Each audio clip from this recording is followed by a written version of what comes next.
কক্সবাজার, যার মোহনীয় ঢেউয়ের প্রতি মানুষের আবেগের ফলে এ অঞ্চলের পালে আজ আধুনিকতার হাওয়া। কিন্তু এখান থেকে খানিকটা দূরে পরিবেশটা একেবারে ভিন্ন।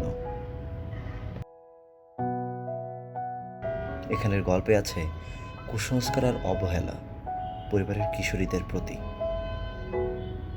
প্রফুল্ল চিত্তে ছুটে বেড়ানো সকল কন্যা সন্তানগুলো যখন হঠাৎ কিশোরী হয়ে ওঠে, সময় তাদের আলাদা করে দেয়। রক্ত স্বল্পতা ও পুষ্টিজনিত নানান কারণে তাদের মাঝ থেকে ধীরে ধীরে কমতে থাকে পড়াশোনায় মনোযোগ, মানসিক প্রশান্তি। জীবনের আয়োজনে বাড়ে তাদের অনুপস্থিতি। সময় কাটে একান্তে, ক্লান্তিতে। প্রকৃতির যে অবাধ সম্ভাবনাগুলো অকালে ঝরে যায়, তাদের দৃঢ়ভাবে গড়ার প্রত্যয়ে আন্তর্জাতিক দাতব্য সংস্থা ইউনিসেফ ও বাংলাদেশ সরকারের স্বাস্থ্য মন্ত্রণালয়ের মাধ্যমে যাত্রা শুরু করেছে একটি ভিন্ন মাত্রার প্রজেক্ট, কিশোরীদের রক্ত স্বল্পতার অভিশাপ থেকে রক্ষা করা। ইতিমধ্যে কক্সবাজার জেলার কমিউনিটি ভলেন্টিয়ারদের নিয়ে জেলা সিভিল সার্জন অফিসের সহযোগিতায় সম্পন্ন হয়েছে বিশেষ প্রশিক্ষণ কর্মসূচি।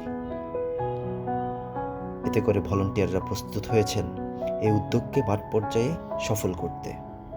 এইসব কিশোরীদেরকে নিয়ে হচ্ছে বৈঠকি আসর, তাদের সচেতন করা হচ্ছে স্বাস্থ্য সুরক্ষা এবং শেখানো হচ্ছে রক্ত স্বল্পতা থেকে মুক্তির উপায়। সাধারণত প্রাথমিক পরীক্ষার মাধ্যমে কোনো কিশোরীর মাঝে রক্ত স্বল্পতা আছে কিনা দেখা হয় এবং তালিকায় লিপিবদ্ধ করা হয় সকল কিশোরীদের নাম।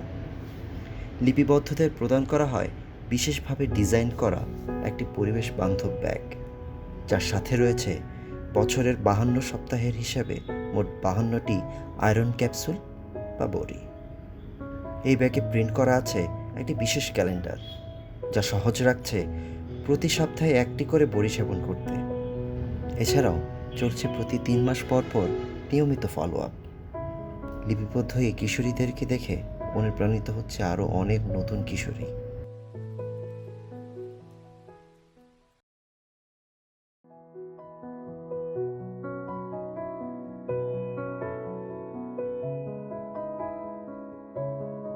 এভাবেই সংশ্লিষ্টদের চলমান পরিশ্রম আর ভালোবাসায় কিশোরীদের ভবিষ্যৎ হাসবে তাদের মতোই, সেই প্রত্যাশায় ইউনিসেফ ও বাংলাদেশ স্বাস্থ্য মন্ত্রণালয়।